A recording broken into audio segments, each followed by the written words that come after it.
Okay, let me see if I can collect my thoughts. It's a little late. I'm making some videos. So I was programming.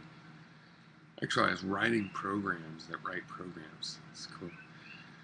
Till midnight, so I don't like to just go to sleep after I work. I've been working a lot, so I need some sleep, but okay. Now, Wise Monkey uh, did me the favor of saying why he blocked me. He didn't say why he subsequently unblocked me, but I get to that later. Or maybe I'll forget because I'm still working on these things you brought up. Now, I'm not gonna argue with Wise Monkey. Like you should. No, I think it makes sense. He should have blocked me. From his perspective. The thing is, like I just said in this other video, I sort of have an ethos of, I don't sort of, I have a very, sometimes very particular ethos about interaction online. And one of the things is sort of a notification. Like, if the government's going to fine you for speeding, they have to give you a ticket. It has to be like an official notice. It can be really terse because somebody at that point might be like, I don't really want to spend a lot of time explaining it to you, but, just a quick explanation. So, he said, one, I'm too emotional. And on explaining more specifically, it was this plant cognition thing. And John Paul Prime, of all people, also came in to explain just how shocking this is to people. This idea that animals might be reading books and shopping at malls, and taking their kids to, plant soccer games and things. Shocking. Okay. So I try to soften it, but then again, I'm not going to pussyfoot around. I'm saying that they have sensation. That all living things have sensation, because sensation is a word for turning physical action into information.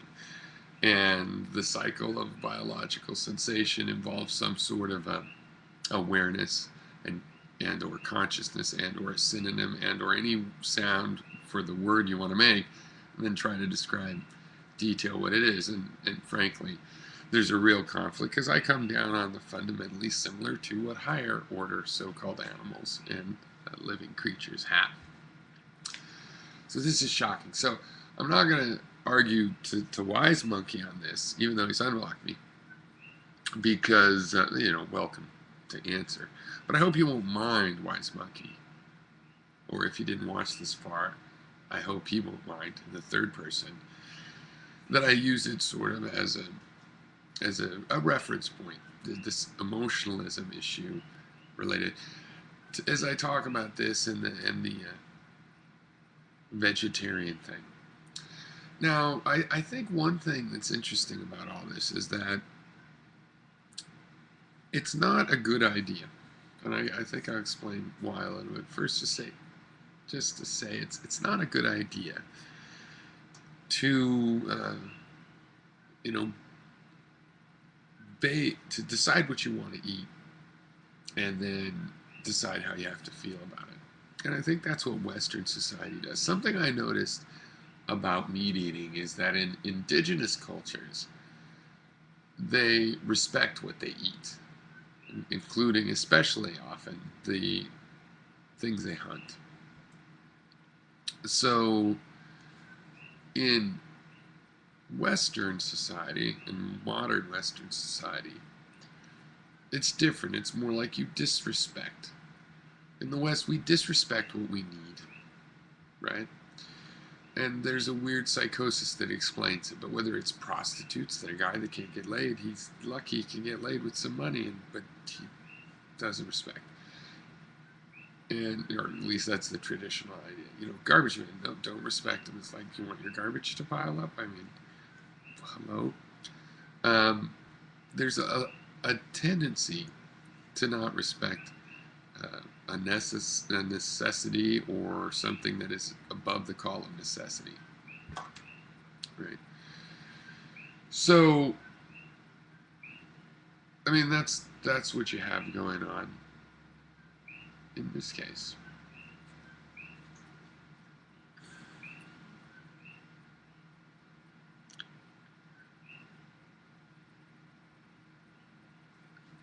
as far as emotionalism, it's a funny thing to me because I think I come from the not being uh, particularly emotional about things. I tend to analyze things, try to reduce them down to neutral. I have been known to overlook my own visceral reactions and just look at the facts. And but I think we have to have a balance. I mean, we know life is emotional in some sense, and when the intellect ignores that, it's like Robin Williams and Baron von Munchausen. It's just kind of laughable. You know, there's a union that has to happen, and it can be a failed union, but it can also be balanced and work out between emotion and intellect, and sort of melding the two. And the way I see it is, I look for the emotion involved, and I think being honest means showing emotion, because emotion is analogous to the energy. If you see an intellectual argument, then there's got to be some emotional energy generating it. Now, to some degree, it could be an intellectual emotional energy. Like there's a feeling of eureka, of discovery, of the hunt of an idea that involve a lot of motivational motivational emotional energies, metaphorically energy, though also literally because the brain's made of energy, but mostly I mean metaphorically energy. Like if you're keeping tally on how this thing works, energy is a good metaphor for it. And so there's a lot of and that might be purely intellectual, but they do relate to other things like intellectualism. And academia shows they're prone to impressing other people, not a purely intellectual emotion, but it does relate because the people you're trying to impress are smart people. You don't care what the other people, but those would, but other things definitely come in, and you have a web of motivational emotions, and ultimately it's the most honest to share it. I give people a lot of benefit of the doubt when they share their emotions. I know you can look like an ass, so I let people do that because at least they share their emotions. So, yeah, that reminds me, I was going to say to be serious too, also with the thing about Gary, is that sometimes, a couple times, to be serious has gone on the edge of like, you're crazy, Piero. And frankly, I like that. When it gets a little bit like, wait, is she really mad? What? I think that's worthwhile, having to sort that out. That's the respect. My respect is that I'm willing to sort complicated things out. Sometimes you don't know how complicated they are until somebody gets emotional about some part of it. I had somebody cry at work once, and it was kind of like, ooh. But you could see how important it was, and they were real together about it. It was like, just hold on, but we worked out the misunderstanding part. But it's like, it's good to know where people's emotions lie, and if they are willing to always come back and see themselves, wow, I'm really emotional, and they always try to rectify and make it work out for themselves, figure out their emotions, then that's all good. It's like the people where we say keep your emotions to yourself. It's because we got a lot of whiners that just want to bring up emotions and go, wow, wow, wow. We're sick of it.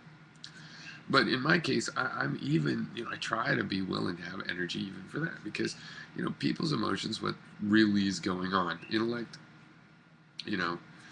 definitely influences and is also a kind of emotional sphere. But we make a distinction there for a reason, right?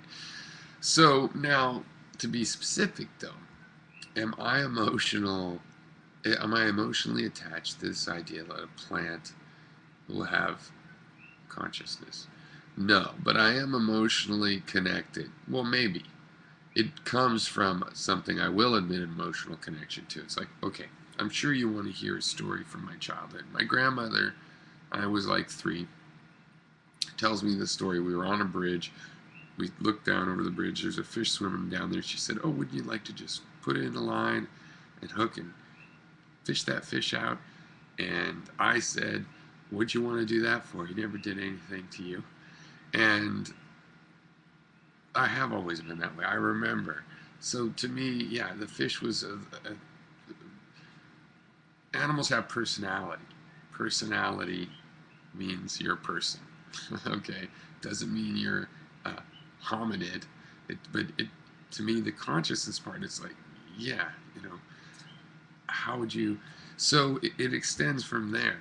So yeah, okay, I'm guilty. I have a bias from prior to figuring out the intellectual structure of the idea. So maybe I have an emotional attachment. So what? Who else is going to prove links like that but people that have some sort of a motivation? It's not directly to see plants as alive or conscious, and as a result, it's not like I imagine they scream when you break a branch any more than you scream because you bump into a wall and lose a few thousand skin cells. You don't even notice that as a scratch or an abrasion. I mean, it's part of how you just shed skin cells.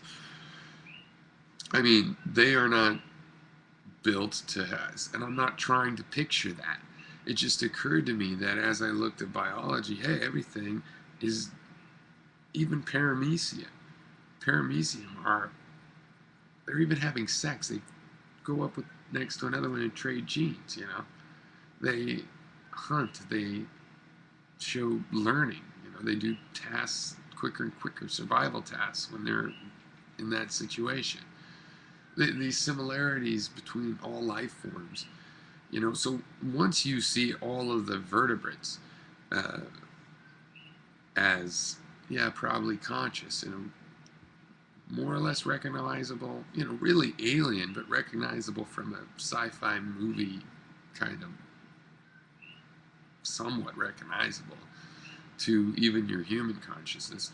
But they don't know how to read, they don't have dictionaries, they don't have technology.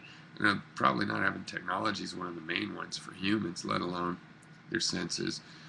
There's a classic thing about can you imagine, it's a great essay about can you imagine what it's like to be a bat. Well, no, but we can map the radar into visual space and get a kind of indirect thing that is not as efficient. It won't make you fly like a bat, but you can get some ideas about, kind of from information processing metaphor, how these things can work and be thought of, and you'll never know what it's like to be subjectively this other creature. But you can't imagine, and I just think that the consciousness, it just goes out from there. There's no barrier until you get the things that aren't alive. Somebody needs to, in this conversation, besides us, on, this consciousness side, tell me what's this distinction. It's not just complexity. Waterfall's complex. The Earth, by definition, is more complex than its parts. We're all parts of the Earth, part of the same DNA system, so it's more complex. So it's more conscious. It's not just complexity, it's particular relationships. Probably requires a certain level of complexity, and it might be very complex, but it's not just the amount. A waterfall that gets complex is not going to do it. It's got to be some particular kind of tuned circuitry thing, physical phenomena. Okay. And it looks like that phenomena is life. We've been calling it that, and that's what it relates to. Why you guys seem to be in denial. But if it's really shocking, like John Paul Prime actually was like, it's just like variablast trying to N-word the N-word. People are shocked by it. Well, no, I endorse changing and working on the language. I've just criticized recently, for the first time, particularly variablast's, ability to do so. I think what his ability to do is have a kind of performance art he performs, and a sort of free speech activism that I think he thinks is sincere. I don't think it's particularly effective, but then again, you gotta have some people doing crazy mall performance art like that, street art performances, whatever. But it's not very good use of language, manipulation skills.